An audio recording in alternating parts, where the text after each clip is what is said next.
tal, Nacho? ¿Cómo se va? ¿Todo bien? ¿Cómo andás? Buenas Buen tardes. sábado, ¿eh? Eso. Bienvenidos a una nueva emisión de Cámara del Crimen. Muy especial. Fue hoy. muy especial porque acá todavía hay olor a festejo. Doblemente especial, ¿eh? ¿Festejo? ¿Cómo es el tema acá?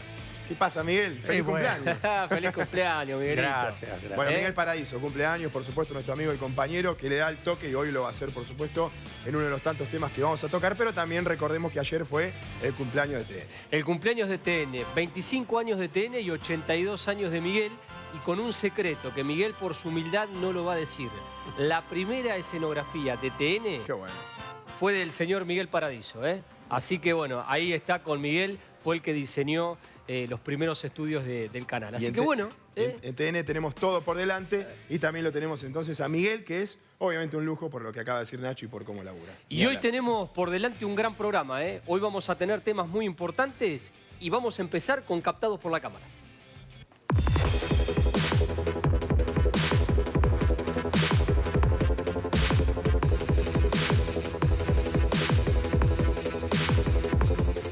Bueno, y el Nacho, primero... mucha violencia, lamentablemente tenemos que hablar de muertos, sí, y en esta ocasión tenemos que hablar de una anciana asaltada por delincuentes motochorros en la zona de Villa Pueyrredón. Ella había salido de cobrar de un banco de la zona la jubilación. Fíjate cómo viene caminando. Tremendo. Mirá. Tremendo. Los delincuentes que entonces la habían visto, sabían, evidentemente tenía el dato, esto fue en Villa Pueyrredón, en la capital federal, tenían el dato que ella había cobrado su jubilación. Venía caminando, tranquila, ella estaba llegando a su casa, estaba con la cartera entonces en el brazo y ahí los delincuentes que esperaron el momento y hicieron. Mirá, 10:23 de la mañana, sí, ante la mirada de todo el mundo, indignante, una abuela. La verdad que hay que ser, ¿no? Hay que ser. Indignante, la verdad. Sí, uno se muerde la lengua porque no hay insulto que pueda calificar a este tipo de delincuentes. Y también está mal hablar de códigos, ¿no? Cuando uno habla de los códigos de los delincuentes. Los delincuentes no tienen códigos. Pero si hablamos de códigos, en realidad se refieren a esto, a no asaltar a una anciana, a una madre y demás, entre ellos, entre los cacos, entre los delincuentes. Pero en esta ocasión, miren lo que hacen. Sí, la verdad que dan lástima, ¿no? Porque estos tipos no deben tener mamá, no deben tener abuela, no tuvieron bisabuela, no tuvieron nada, ¿no? La verdad que genera una bronca tremenda y miren los vecinos, un portero y la gente de la zona cómo ayuda a la abuela. Ella está bien, ¿eh? Está fuera de peligro, por supuesto los golpes que los tuvo que sufrir, pero está bien, la verdad que eso es... Y se ataca siempre a los más vulnerables, los abuelos y los niños. ¿Y esto, miren Nacho? esto también es complicado, ¿eh? Esto fue en La Matanza, en Villa Madero, una maestra jardinera que caminaba por la zona de Arauz y Talcahuano, venía con su mochila y el objetivo de este delincuente era robarle el teléfono celular. Mirá quién apareció. Apareció un perro de ahí del barrio. Muñeca. Se llama Muñeca. ¿Muñeca, una perrita? Sí, es una perra de vecino que escucha los gritos. El dueño de casa abre la puerta por los gritos de la maestra y sale la perra a defenderla. Cuando sale la perra, el delincuente escapa, pero le roba. Tremendo, tremendo la desesperación de la chica. Miren cómo uno tiene que defenderse de lo más mínimo que uno puede llevar encima, ¿no? Su mochila, un teléfono celular, las llaves de la casa, una billetera. Y además un cobarde. Y también mirá la hora, ¿eh? Sí. 12:20 del mediodía, es decir, a la vista de todo el mundo, y el delincuente se da a la fuga.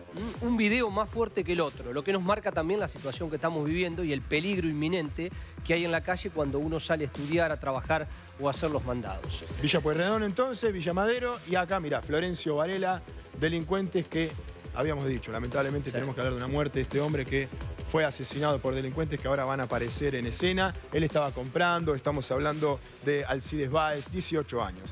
Había terminado de trabajar. Se fue a comprar, a cargar la SUBE. Había comprado un perfume para la novia, estaba contento, estaba tranquilo, iba a su casa. Es asaltado junto al dueño del kiosco por estos dos delincuentes que, claro, en un momento él se quiere resistir, quiere zafar, mirá, quiere escapar de los delincuentes.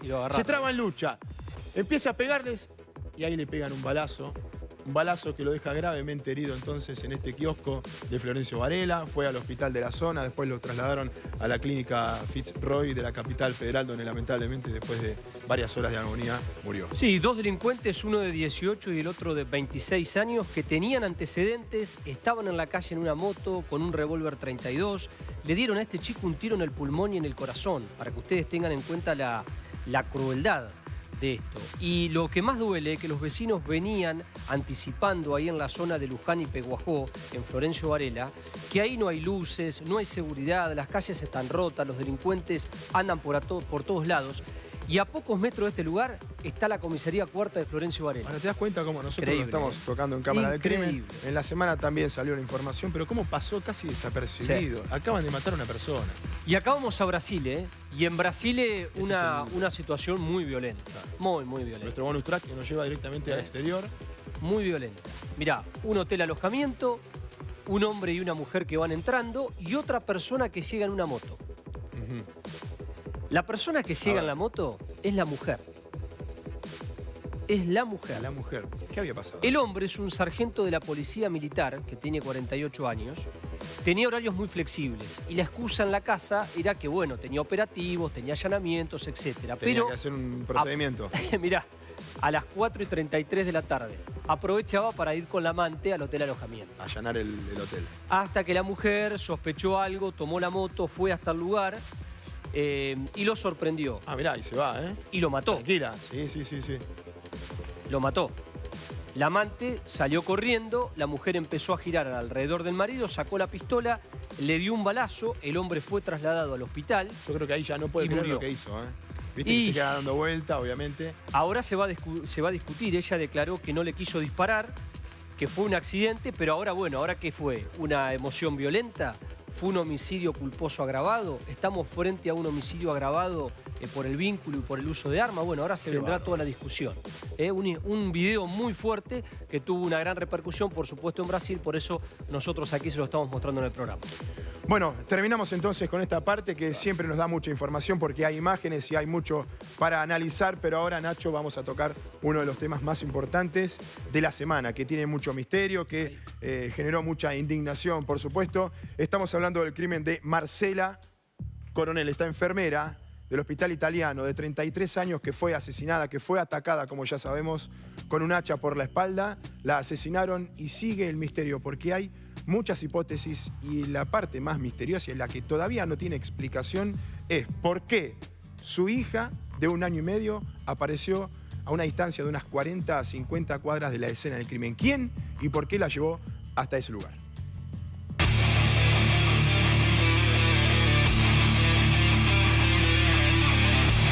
Una mujer es asesinada con 33 años de edad.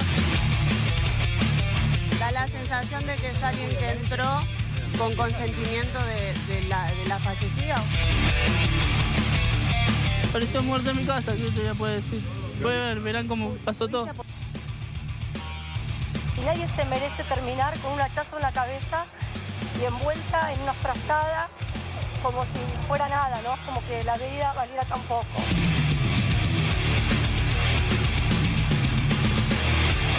Y en la semana, por supuesto, que vimos imágenes y tuvimos mucha información de este caso que todavía sigue navegando en las hipótesis. Hubo muchas. Pero también es cierto que se va aclarando. Estamos hablando entonces de esta enfermera, Marcela Coronel, de 33 años, que apareció asesinada aquí adentro. En realidad lo que vamos a ver es la parte de afuera. Este es el depósito. Esta es la casa, es la parte de afuera. Mirando de frente la vivienda es el costado izquierdo. Nosotros lo que estamos viendo es desde la casa vecina. Esta puerta que estamos viendo ahí comunica justamente con la zona donde ella aparece asesinada. El crimen ocurrió en otro ambiente. Después lo vamos a repasar un poco con Nacho cómo fue la mecánica del asesinato. Pero del lado de adentro termina justamente el cuerpo de la víctima envuelto en una frazada. Ella había sido atacada con un hacha en 3 oportunidades por la espalda, en la cabeza, 3 golpes que la dejaron inconsciente y después directamente la estrangularon con un lazo, con una soga.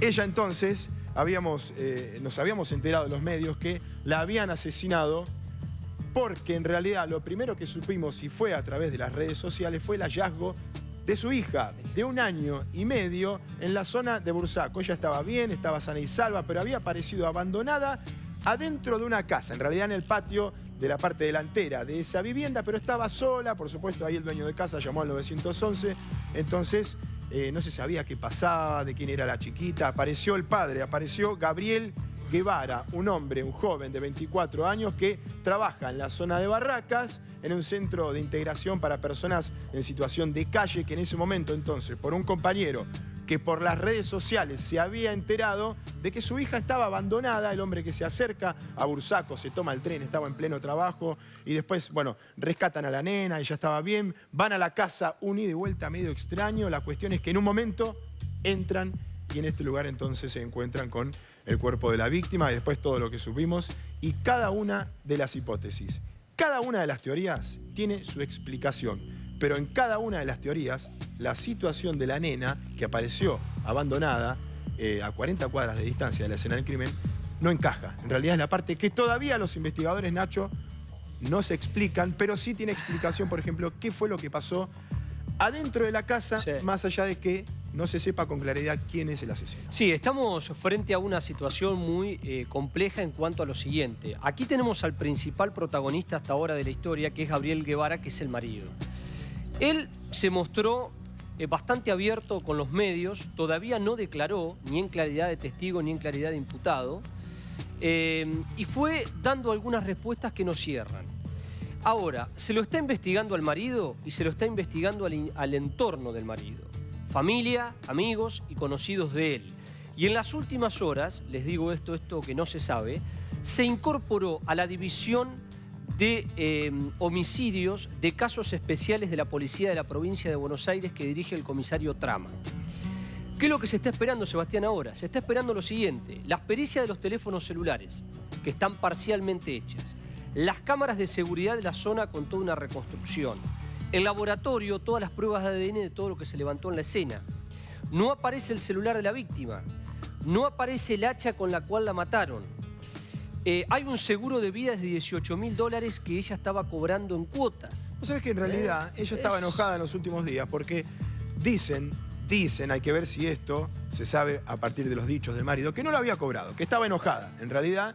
Pero el dato es real, había una indemnización, había un cobro de dinero. Y entonces ya tenemos que hablar de una de las teorías. ¿Alguien tenía el dato? ¿Alguien la sorprendió porque tenía ese dato y la estuvo esperando? ¿O le ganó la entrada, como dice él en una de sus declaraciones, y aprovechó cuando ella volvió del supermercado a las 9 de la mañana y la mató? Fue a las 9 de la mañana el crimen, porque hay una data de muerte, Nacho, que va de entre las 5 y las 9 de la mañana. Y las 9 de la mañana. Un margen que todavía no se puede acotar, no se puede achicar.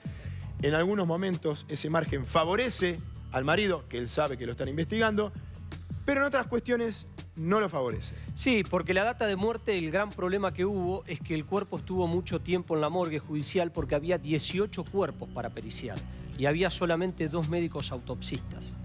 Ahí viene un problema. Y el tema económico, ella venía cobrando $150 mensuales, pero en septiembre iba a cobrar el resto donde venía el dinero importante. Bueno, aquí está la escena del crimen. Muchos se preguntan si la escena del crimen fue montada. ¿Por qué? Porque acá hay un detalle. Se generó un enorme desorden. Eso es el comedor. Este es el comedor de la casa. Se generó un enorme desorden para tratar de simular una lucha, simular un conflicto o simular quizás una situación de robo. ¿Por qué simular? ¿Vos creés que el atacante la sorprendió? Evidentemente fue por la espalda, según la autopsia, sí, pero ella no se da cuenta. Sí, la sorprendió porque el ataque en la pericia criminalística se ve claro que el ataque va desde atrás, con un hacha mediana, genera lo que se llama el golpe de Braudel, ella queda desmayada y ahí, para asegurarse el resultado muerte, va y le genera un estrangulamiento con una soga, que la soga fue secuestrada y está en la investigación. Sí, y que le deja una marca, y ahí entienden que fue de atrás, ascendente. De adelante hacia atrás, claro. Y entonces entiende que ella ya está en el piso, que está de espalda entonces al atacante. Y entonces, a ver, Nacho, pará, ya hablamos del dinero. Del dinero. Está medio. Lo del dinero. Yo creo que no el dinero no claro. tiene nada que ver en la hipótesis principal de la investigación, pero es un elemento. Aclaremos algo también, y rápida, porque es la teoría, la narcovenganza. Habíamos dicho que él trabajaba y trabaja en un centro de integración de la capital federal, gente en situación de calle en su momento. Él dice ante los medios, no ante la policía, nunca lo denunció, que en su momento alguien quiso vender paco, quiso vender droga, él puso el palo en la rueda porque él trabaja como seguridad en ese lugar, se lo impidió a ese narcotraficante y a partir de ahí comenzó a recibir amenazas. Te vamos a matar a vos y a toda tu familia. Ahora aparece asesinada la mujer y él dice que podrían haber sido esos narcos. La verdad es que él después también ante los medios dice, en realidad no sé si esta teoría es sólida, y él mismo como que la empieza a tirar abajo porque evidentemente no hay de dónde agarrarla. Sí, y aquí hay un dato muy importante que es la llave. Sí. En la casa había 3 juegos de llaves. Un juego de llaves lo tenía la cuñada de la víctima, que era la niñera de la nena. La cuidaba todos los días de las 12 del mediodía a las 9 de la noche. Y dijo que hace 4 meses lo había perdido. El segundo juego de llaves es este que está aquí, en este cuadrito que dice Recuerdos de Bariloche, y esta llave era de la enfermera. Y la otra llave de la investigación la tenía el marido, a tal punto que fue el marido el que fue a la casa con la policía, abrió la puerta, y hay un detalle. Cuando la policía va hacia la habitación del matrimonio, el marido, sin embargo, va a la derecha y va directamente al depósito, destapa el cuerpo y dice, mi mujer está muerta. Detalle no menor. Lo de la puerta y lo de la llave es importante porque, claro, uno entiende, conocía al atacante, tenía acceso a la casa, entró Exacto. con el consentimiento de la víctima y ahí es donde el marido dice, le ganaron la puerta. Delincuentes que la sorprendieron cuando entraba a las 9 de la mañana de comprar en el súper de la zona y entonces aprovecharon la entrada de ella. Cosa que ahí viene otra confusión. Habíamos dicho, y en la semana se supo, que había cámaras de seguridad que a ella le habían mostrado 8:30 de la mañana caminando por la zona. Mentira, al final no hay cámaras de seguridad. Habíamos dicho, porque así lo decía la justicia, que había testigos que a ella la vieron caminando con su hija en brazos, yendo al supermercado y volviendo. Mentira también, porque ahora aclaran que en realidad los testigos no pueden identificarla y hablan solamente de una mujer y una beba, nada más, no saben decir si es ella. Entonces todo esto no lo favorece. Antes sí favorecía estos testimonios y uno decía, sospechan del marido, pero el marido no es. Si a ella la vieron a las 9 de la mañana y él estaba trabajando desde las 7:15 en la capital federal. Evidentemente ahora esta vuelta atrás y este paso hacia atrás que se dan los testigos no favorece al marido y él lo sabe y está comprometido. Sí, es un tema complicado el tema de la nena porque la nena aparece abandonada con el pijama puesto, con un pequeño tapadito, con una cara de espanto, pobrecita, tremenda, una nena de 1 año y medio.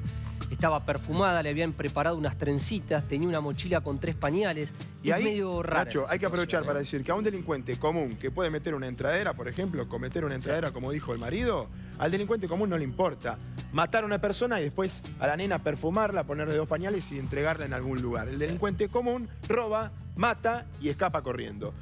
Es alguien que evidentemente le interesaba a la nena. Sí, que tenía cierto cariño. Ahí vamos a la escena del crimen. Marco 2 o 3 detalles de manera macro para luego ir al punto. La casa no tiene puertas forzadas ni ventanas. Tiene rejas. Las 2 puertas estaban cerradas. El cuerpo se trasladó del comedor al depósito. Limpiaron la escena del crimen con un lampazo. Generaron desorden. Y ahora voy al detalle. Sí, que todo esto que estás viendo ahí, el plano fue a partir del luminol también, Sí. todo esto que estás contando del arrastre. Que Yo me preguntaría por qué la unidad de criminalística tuvo que ir 2 veces al lugar. Con una vez es suficiente. ¿Por qué tuvieron que ir 2 veces? Se entró por acá. Por acá entra el asesino. La mujer se cree que es sorprendida aquí en el comedor. Como les dijimos, desde atrás, el golpe con un hacha es biparietal, es decir, es un golpe de atrás y afecta a los 2 parietales, lo que le genera una herida tremenda en el cráneo. La mujer sufre casi el desmayo y como el delincuente ve que no muere, la termina asesinando por asfixia con lazo y le deja marcado aquí desde atrás porque se pone toda la piel apergaminada. Y ahora empieza el dato. Miren todo esto que está en rojo son manchas de sangre. ¿Qué significa esto? Que hubo desplazamiento dentro de la escena del crimen. Les marco 3 tipos de gotas que se encontraron. Cuando un cuerpo está quieto, es goteo estático. Cuando hay movimiento, es goteo dinámico. Y cuando hay arrastre, es porque algo se arrastró. Lo que hay aquí comprobado, Sebastián, es que a la mujer la arrastraron y la colocaron dentro del depósito. La envolvieron con un nylon y con una frazada y después empezaron a generar todo un desorden y hasta pasaron un lampazo. Sebastián recién dijo algo muy importante, que son las luces forenses, que se pasaron en el segundo trabajo de criminalística. Y ahí se descubrió todo esto. Y recordá el pantalón corto que encontraron Acá. en el baño. Dentro del Con baño hay sangre. un pantalón corto de fútbol adentro de un balde de agua y hay unos botines. Él dice, lo usé el día anterior, lo dejé ahí en un balde que usamos para tirar al inodoro, el depósito no le funciona, entonces cargan con agua. Bueno, y yo tiré el pantaloncito ahí. Tal vez el asesino se quiso lavar las manos o manipuló eso y queda la sangre ahí, en mi pantalón, y que yo no tengo nada que ver. Mirá, y a 100 metros del lugar, había una bolsa del supermercado Día tipo de tela, un jean azul, un buzo rojo y un guante de nitrilo, que es lo que usan los peritos y lo que se usa en los laboratorios, de color azul. Un guante estaba acá y el otro guante estaba en el baño. ¿Eso qué significa? La pregunta que me hago, ¿el guante lo llevó el asesino o el guante lo había llevado la enfermera del hospital italiano donde trabajaba? Y tiene toda la pinta, porque el guante, si es del asesino, tenemos que hablar de una planificación. Evidentemente acá, eso hay que aclararlo, no es un crimen planificado. Es alguien que se precipitó todo, que encontraron el hacha, que la mataron con eso, que no pudieron en realidad, y que después terminan estrangulando con otro elemento que encuentran, que es una soga. Es algo que no fue planificado, sí. Con lo cual, otra vez decimos que la narcovenganza queda de lado, porque un narcotraficante que quiere asesinar a alguien lleva un arma para matar a la víctima. Y aquí tenemos algo muy importante. En el centro Monteagudo, este es el registro. Acá se hace una pericia caligráfica y se determina rápidamente si es la firma de él. Aquí tienen el nombre. Está confirmado. Está confirmado que es él, Gabriel Guevara. Fíjate que tiene... Esta es la entrada, es el turno, que ahí se ve arriba a la derecha, D7. Después al lado dice A19. Es todo muy manual, artesanal, pero bueno, así lo hacen siempre. El trabajo como rondín, el puesto que tiene ese día, ahí está, la firma, y entró 7:15 en realidad. Este documento lo que demuestra es que él estuvo trabajando, que entró después de las 7 de la mañana, y que a las 11 él recibe, y esto lo declararon los testigos en las últimas horas en la fiscalía, compañeros del hombre, del marido sospechoso, recibe un llamado en el cual le dicen, habíamos dicho, que su hija estaba abandonada. Entonces se va, medio que tiene una angustia media ahí superficial, dice un compañero, y se va rápido, va a buscar la moto para volver a su casa. Había ido en moto y tenía la goma desinflada, eso entonces se toma el tren. Está bien, usted podrá decir, la mató a las 5 o 6 de la mañana y 7:15 entró al trabajo. Es cierto, porque recordemos que los testigos no la ven a ella a las 9 de la mañana en su casa, sino que ven a una mujer con una beba, con lo cual esa teoría entra también, pero también la teoría es que él trabajó normalmente y la mataron a las 9. ¿No está claro? La gran duda es cómo puede haber sido este crimen. Si fue una sola persona, si fueron varias, si hay autores, si hay coautores y si hay encubridores o hay algún tipo de partícipe. Última, y no te olvides de este detalle, cuando dijiste encubridores.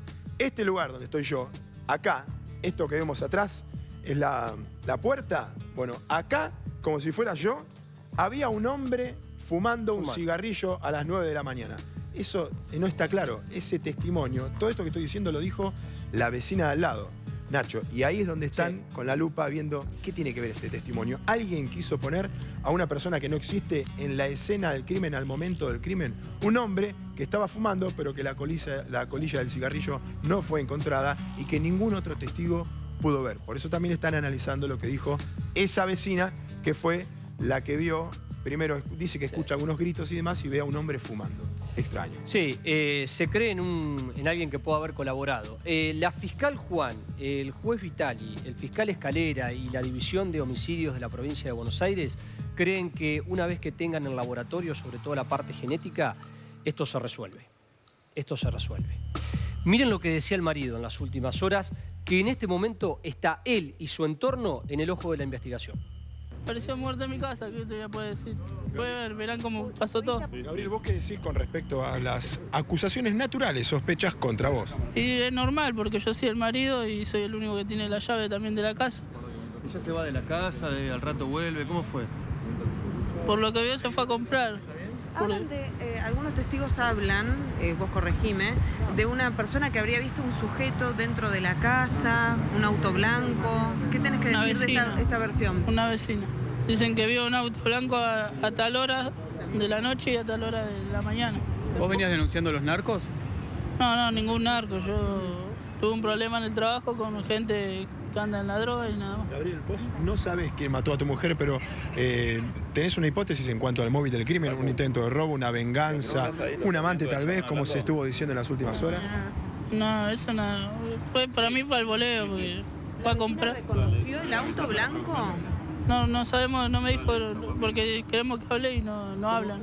¿Cómo decía recién al voleo? ¿Iba a ir a comprar? Iba a comprar y para mí, por una hipótesis, ¿no? Dicen que le habrán ganado la puerta y la metieron adentro. ¿Cómo está la nena, Gabriel? Y gracias a Dios está en excelente estado y la tiene mi suegro. Ahora, Gabriel, ¿robaron algo? Que decís, fue al voleo, la agarraron en la puerta, ¿faltaba algo? Revolearon todo, plata falta, pero tenían todo acomodado como que se estaban por llevar todo. ¿Qué problemas narcos tuviste en el trabajo?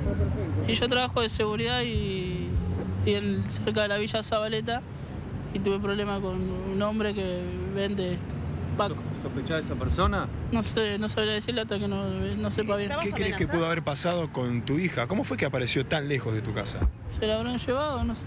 ¿Quién, los propios delincuentes que mataron a tu mujer?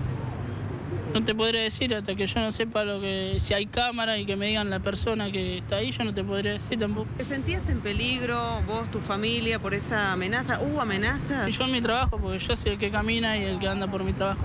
Fue mi familia, no. ¿Pero te habían dicho algo? Que me iban a dar vueltas. Ah, ya te habían amenazado. Sí.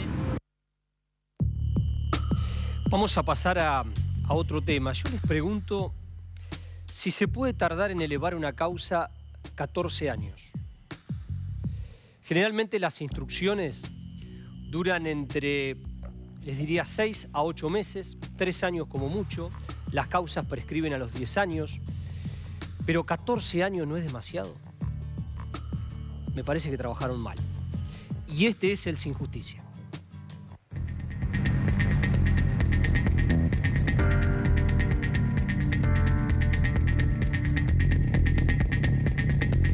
El 17 de abril del 2014, María Elena Marilyn Bárbaro, de 54 años, aquí está, fue vejada, violada y asesinada en su casa. El que hizo esto, les puedo garantizar, no tiene perdón de Dios. Porque ella, cuando era pequeña, sufrió poliomielitis, que la dejó con una discapacidad motriz de por vida, con lo cual no se podía defender. Los que entraron a la casa aquella noche la golpearon por todos lados. Hasta le fracturaron el brazo izquierdo, que era con lo único que ella se podía defender. Esto fue en Oberá, en Misiones. La causa nunca llegó a juicio. El expediente está en el Tribunal Superior de Justicia.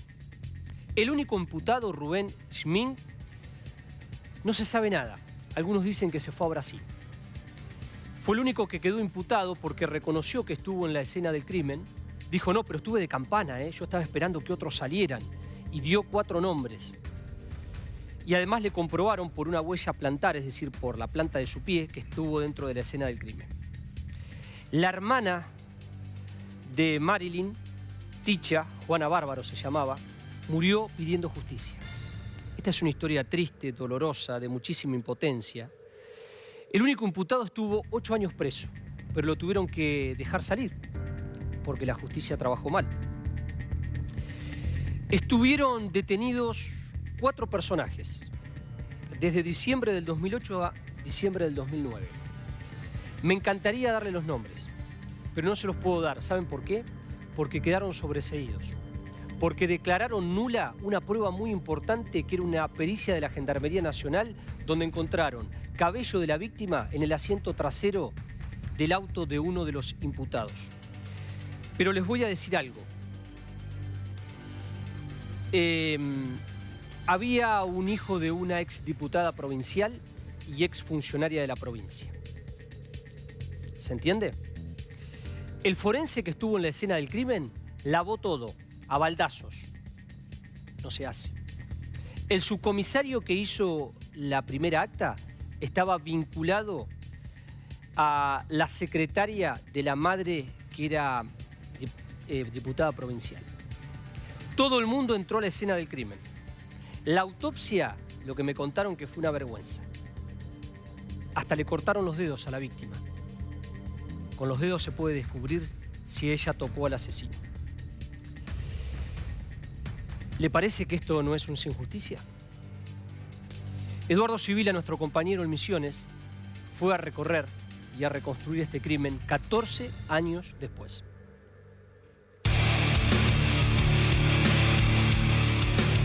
Fue un sábado por la noche que su hermana, tenía una hermana que vive acá enfrente y la otra no estaba, estaba en Corrientes, se encontraba en Corrientes Capital. Y resulta que al otro día se levanta la hermana que vivía acá enfrente cerca de mediodía y no ve el auto de Marilyn, ¿no? Entonces pensó que había salido. Entonces viene más tarde, tampoco encuentra el auto y un sobrino de Marilyn, un sobrino de ella, ve el auto de ella transitando por la avenida. Entonces, por supuesto, entra la persecución a ese auto, lo paran y era uno de los muchachos que había estado esa noche acá, ¿no? Bueno, de ahí, por supuesto, la policía actuó, se lo llevó y él fue el que dijo, él fue el que señaló a los 5 o 6 que después fueron, por supuesto, apresados, ¿no? Este muchacho que se le agarró con el auto de Marilyn manejando su Corsa, ellos entraron y él había quedado de campana acá en el portón de la casa.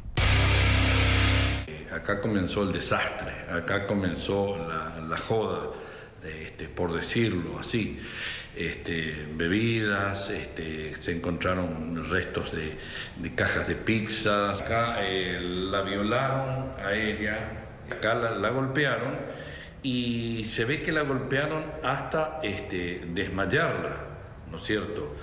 Y desde este lugar, ¿no es cierto? Desde este lugar sacan a Marilyn, por acá, la sacan del lugar de que estuvieron violándola y maltratándola y haciendo semejante desastre, la sacan hasta afuera por este caminito. Ellos creyeron en un primer momento que la mataron. De ahí dijo uno de ellos, el que estaba de campana, que salieron a buscar ayuda. Y de ahí se cree que la terminaron de matar ahí afuera en el patio. Desde la justicia se decidió detener a estos 5 cómplices que participaron en el homicidio agravado de Marilyn. ¿Qué sucedió con los 5? Que había quedado de campana, que fue el único muchacho que al final estuvo preso en una cárcel, se lo detuvo. Sí, estuvieron detenidos ahí en la policía, no me acuerdo en este momento qué tiempo, pero le fueron largando de a uno, porque así fue la cosa, ¿no es cierto? Estos 2 que fueron trasladados o derivados a una clínica privada, ¿pertenecían a familias adineradas o poderosas, influyentes aquí en la ciudad? Sí, uno de ellos, hijo de una diputada, económicamente bien, y por supuesto en ese momento estaba ejerciendo como diputada, ¿no? Aquí hace muchísimos años funcionó un aserradero. Las máquinas en ese momento eran unas máquinas que vibraban muchísimo, o sea que la tierra era una tierra pero muy firme, y que por eso no pudieron seguir cavando para enterrarla del todo a Marilyn, porque era una persona robusta. Apenas la taparon. Por eso que este es el pozo donde ella fue enterrada.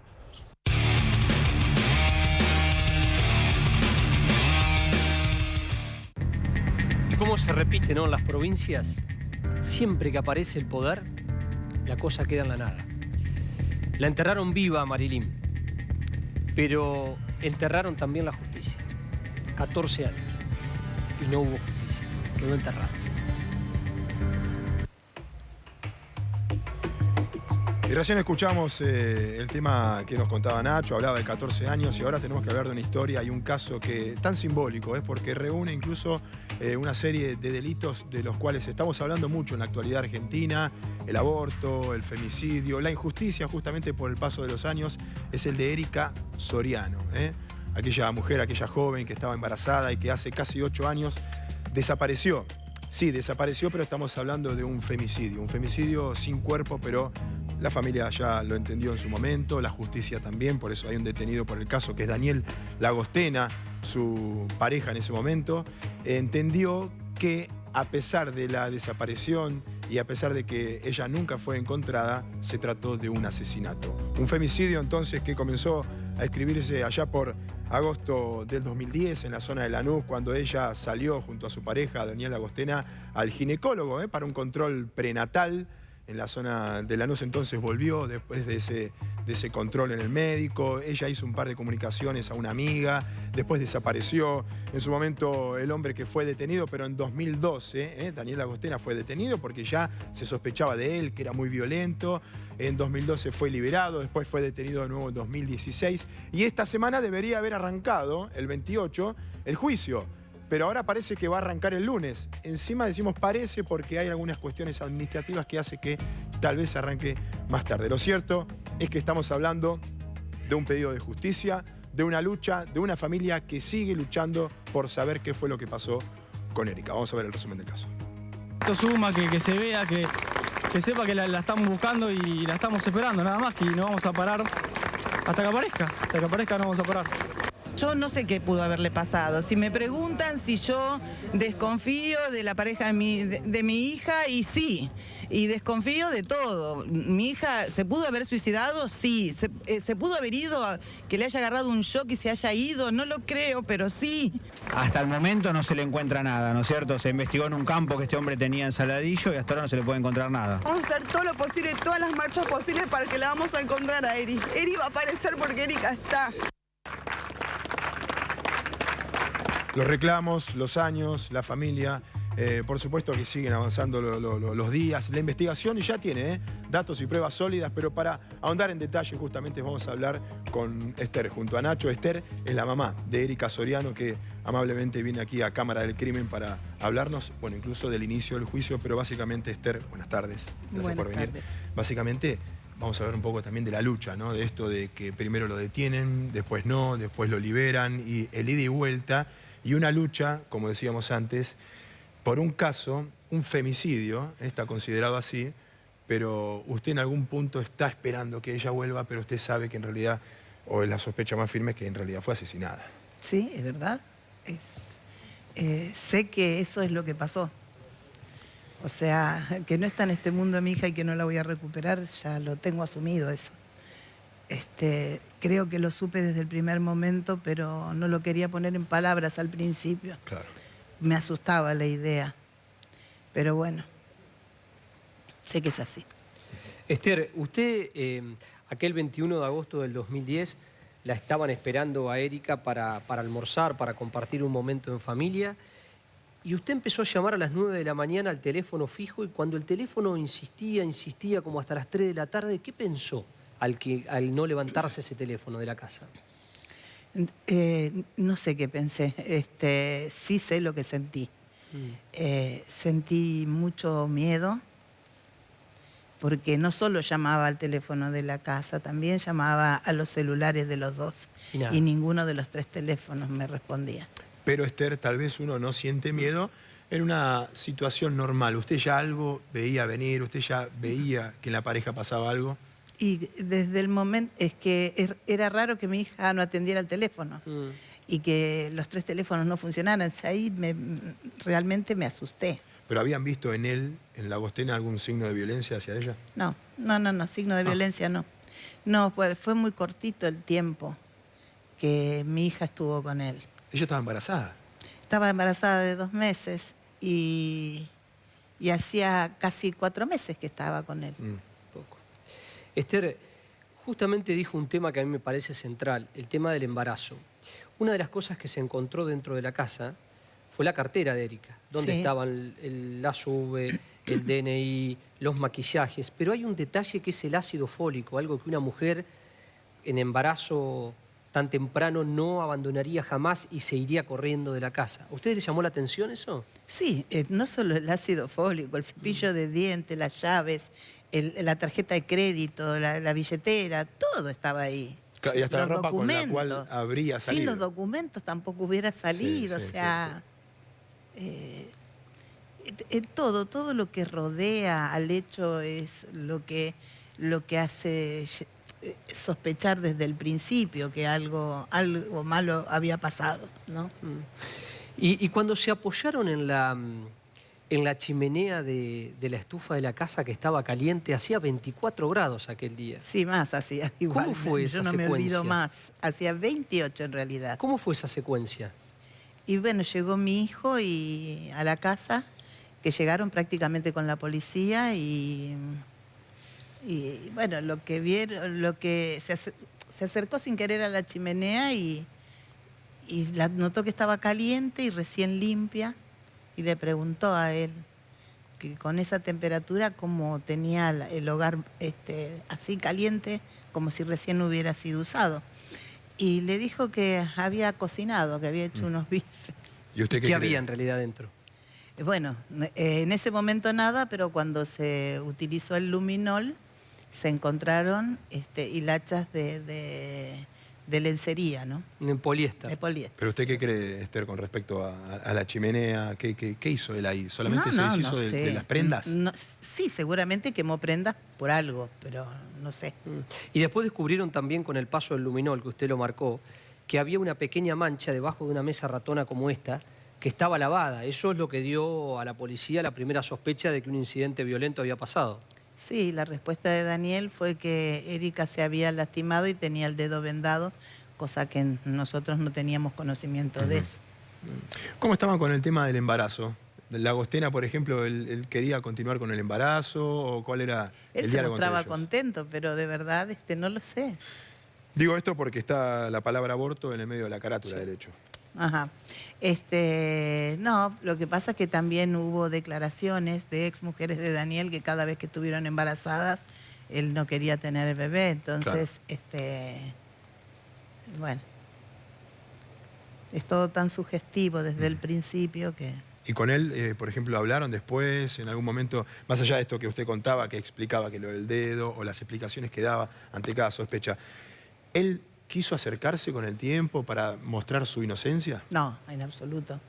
Es más, no se acercó nunca, en ningún momento, ni siquiera para preguntar si sabíamos algo de Erika. Claro, si la ama, tiene que interesarse por lo menos. Sí, y el otro tema, Esther, que es importante, es que es muy probable que este crimen no lo haya cometido solamente él, sino que haya tenido colaboración. Y el dato más importante, ustedes lo tuvieron con la pericia de teléfonos, porque cuando ella se venía trasladando con Daniel del ginecólogo, ella conversa con una amiga, la amiga se da cuenta de que había una discusión, eso fue a las 22:13, pero a las 22:01, es decir, minutos antes de que ellos llegaran, alguien llamó a una pizzería desde adentro de la casa. Sí. ¿Cómo fue eso? Y la pizza estaba al día siguiente. Sí, solo que la declaración de Daniel es que él había pedido la pizza. Él con Erika. Y supuestamente había una persona y en la casa no vivía nadie con ellos. O sea, no sé qué pasó. El tema de que no aparezca el cuerpo es una situación, Esther, tremenda y además él vinculado a salas velatorias y crematorios. Sí, la familia de él y... Sí, es así. ¿Ustedes creen que cremó el cuerpo de Erika? Es probable. Sí, aprovechando su negocio y los conocimientos, claro. Sí. ¿Y cómo es esto de luchar por, bueno, más allá de lo... A ver, la cuestión esta emotiva de usted no poder despedirse de ella, obviamente, que no encontraron el cuerpo en todo este tiempo, porque usted está, por un lado, peleando por justicia, por otro lado, el cuerpo que no aparece nunca pudo despedirse, la justicia que en primera instancia, porque hubo un juez que lo dijo, un tribunal, que decía que la falta del cuerpo no significa que haya que creer en un homicidio o en un femicidio. Después sí, después la justicia le dio la derecha a la teoría del femicidio, pero ese ida y vuelta, me imagino, fue engorroso para ustedes, para la familia. Y sí, bueno, de hecho, este proceso llevó tantos años, ¿no? Sí, mucho. Iba a arrancar en la semana. ¿Qué pasó? No, primero la primera fecha que teníamos era el 28 de mayo. Claro. Después la pospusieron para el lunes 4, o sea, hasta el lunes que viene. Hasta ahora tenemos esa fecha. Esther, ¿cómo era Erika? Ahora usted me contaba que, bueno, la hija de Erika, Florencia, está embarazada, usted va a ser bisabuela. Me acuerdo haber estado en su casa, haber compartido momentos con la familia. Esta tristeza es increíble, ¿no? Que hayan pasado tantos años, ¿no? Sí, pero bueno, hay otros casos que también han pasado más años, ¿no? Pero bueno, es lo que me tocó a mí y a mi familia, a mis hijos. Así que bueno. ¿Qué cree usted, Esther, cómo va a desarrollarse todo esto? ¿Qué expectativas tiene? No sé, no tengo idea y no le pongo expectativas a las cosas porque hago todo lo que puedo, lo mejor que puedo. Y luego lo dejo con la confianza de que va a ser lo que Dios quiera que sea. Bueno, Esther, le agradecemos mucho que haya venido aquí a Cámara del Crimen. Por supuesto que vamos a seguir constantemente muy atentos a cada una de las jornadas del juicio, buscando obviamente como ustedes justicia y que en caso de que Daniel Agostena haya pruebas contundentes contra él, le den lo que merece, que es la perpetua.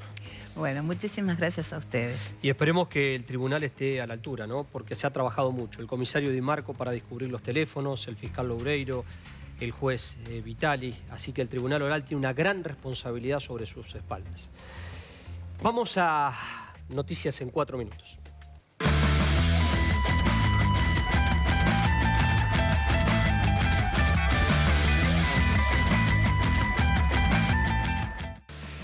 Nacho, le cortaron los dedos a alguien ahí, por lo que veo. Parece, pero te digo, es una copia muy bien hecha y en silicona. ¿Para qué? Esto va a entrar en la historia de la criminología internacional. Agustín Casado, 37 años. Es uno de los propietarios de un multimedio muy conocido en Olavarría, El Popular. Estaba prófugo desde mediados del 2017. Lo acusan de 2 abusos sexuales ultrajantes de 2 chicas de 15 años, amigas de su novia, en un hotel alojamiento y también en una quinta. O sea, ¿y los dedos? Y se cambió los dedos, se puso esos dedos de silicona, que son los dedos que uno marca el pianito, las huellas dactilares. Se cambió también el DNI, se llamaba José Eduardo Crisanto Picón Minio, mirá qué nombre. Se había ido de Olavarría y estaba escondido en Necochea. Y lo detuvieron la DDI de Azul en las últimas horas. Es la acusación. Ahora, entonces, los dedos, me quedé con el tema de los dedos. Es para cuando viene la poli, él ya tenía los dedos de goma, va a tocar el pianito con una falsa huella digital que en realidad tampoco tienen, son de goma. Sí, yo le diría que lo asesoraron mal, porque las huellas digitales se pueden sacar de los otros dedos y se pueden sacar también de la palma. Pero bueno, un detalle ese. Ahora va a tener que declarar en las próximas horas frente a la fiscal de la causa, la doctora Paula Serrano. Mirá quién está ahí, Jonathan Fabro. Recordemos que había sido detenido en su momento en México. ¿En México? Él tenía la nacionalidad paraguaya, jugó en Boca, en River, estaba en México. Lo trajeron a Argentina. Bueno, ahora le dieron, Nacho, la prisión preventiva. Lo embargaron con 3 millones de pesos. 3 millones de pesos, tiene un procesamiento por el abuso sexual ultrajante de su sobrina y ahijada. Durante 2 años, ahora tiene 11. La nena tenía 9 cuando arrancó toda esta historia. Y le imputaron 5 hechos, es decir, la justicia cree que en 5 oportunidades hizo esto. Y está detenido en la cárcel de Ezeiza y por supuesto va a haber apelaciones. Indagado el 11 de mayo y él decía todo esto es una causa armada, recordemos. Y tiene otra causa en Paraguay. Su novia Clarisa Riquelme, la vedette también que lo sigue defendiendo, pero bueno, son contundentes las pruebas que hay contra él. Y seguirá entonces detenido. Y este es otro caso muy complicado, que es un caso en Mar del Plata. Atención con esto porque hay un patrón de ataques violentos a jubilados. Los asesinan con puñaladas en el cuello. Hay 6 días de diferencia entre los crímenes y ya robaron. Primero fue el crimen de Antonio Coniglio, de 96 años, en el barrio San José, a 3 kilómetros de la ciudad. Y después el de Mirta Falco, de 80 años, y Oscar Lugo, de 81 años, su marido. El abuelo pobre alcanzó a hacer un disparo con un revólver que tenía, pero los mataron a los dos, le robaron, dejaron abierta la puerta, lo descubrió su hijo cuando lo fue a visitar. Y es un tema que preocupa y mucho. Y es muy importante porque el fiscal Mariano Moyano, que está investigando esto, ya le pidió al ministro de Justicia de la Nación, Garabano, lo siguiente: cada vez que se mata a un abuelo o se mata a un niño, que son los más vulnerables, el Código Penal tendría que impedir las excarcelaciones. Mirá qué ejemplo para aplicar el endurecimiento de la pena. Muy bien el fiscal y justo es el que está investigando estos crímenes. Y cada vez que nosotros contemos una historia fuerte, lo vamos a ir a ver a Miguel Paradiso. Vamos a hacer una pausa, una pequeña pausa, pero después lo vemos. No. Ahora vamos a chusmearlo. Vamos a chusmear, tranqui. Vinimos a festejar porque en el día de tu cumpleaños, Miguelito, en el aniversario de TN y mirando esta maravilla que estás haciendo, ¿sabés una cosa? Hicimos 3 minutos 30. ¡Qué rápido! ¿Qué te parece? Para venir a estar con vos. Muy bien, 30 segundos con vos. Y ahora nos vamos a la pausa porque nos merecemos un descanso y cuando volvamos te vamos a contar una historia que me tendría que haber traído algo para brindar. Pero trajo el hombre. ¿Sí? Sí. Bien, vamos a preparar. Ahora vamos a comer algo rico. Vamos al corte y enseguida volvemos.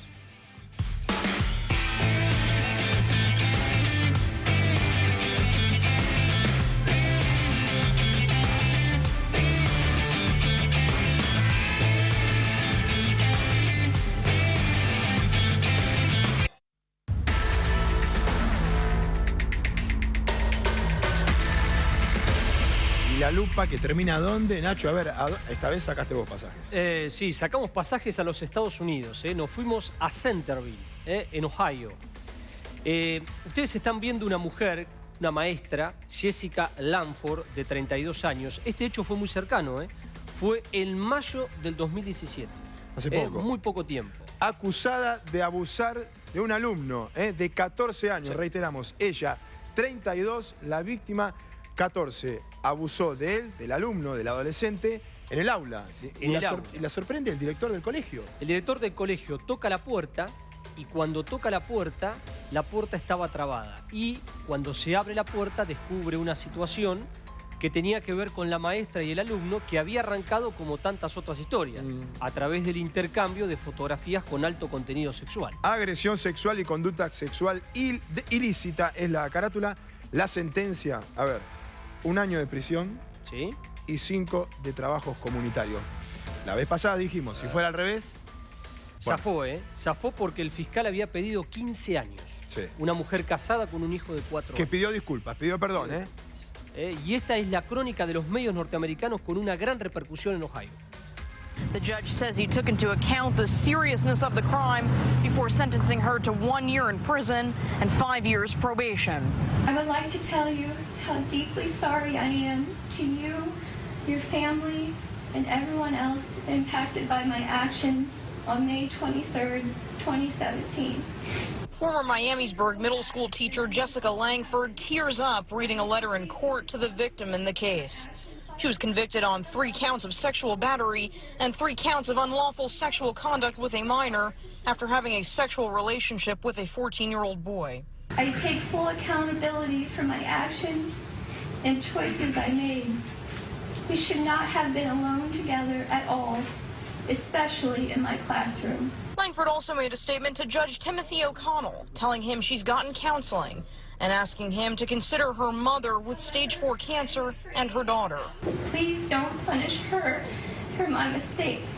Judge O'Connell cited the victim's age, 14, and the teacher-student relationship they previously shared as reasons for giving her time behind bars. Before sentencing, the victim's father also gave a statement.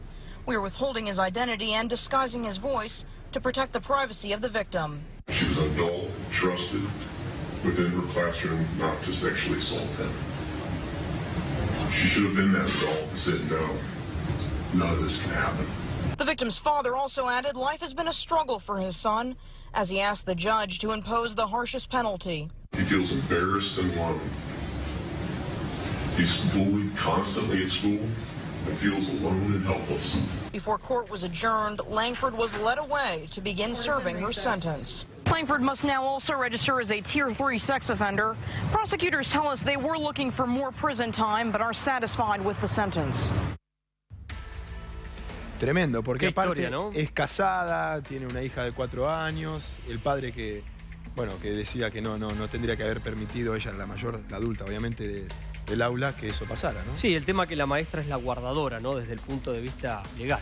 Y nuestro guardador es Miguelito, este es el guardador de las grandes artes. Bueno, acá está. ¿A dónde guardará todo esto?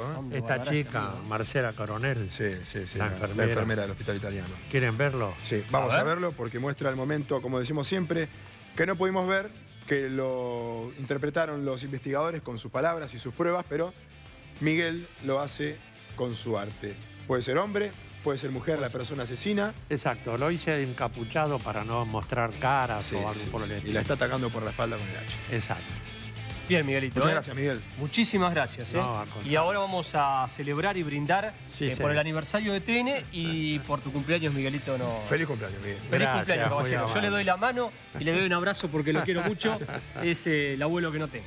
Gracias, gracias, mi amor. Les deseamos un lindo fin de semana y vamos a volver con Cámara de Crimen. Hasta el próximo sábado.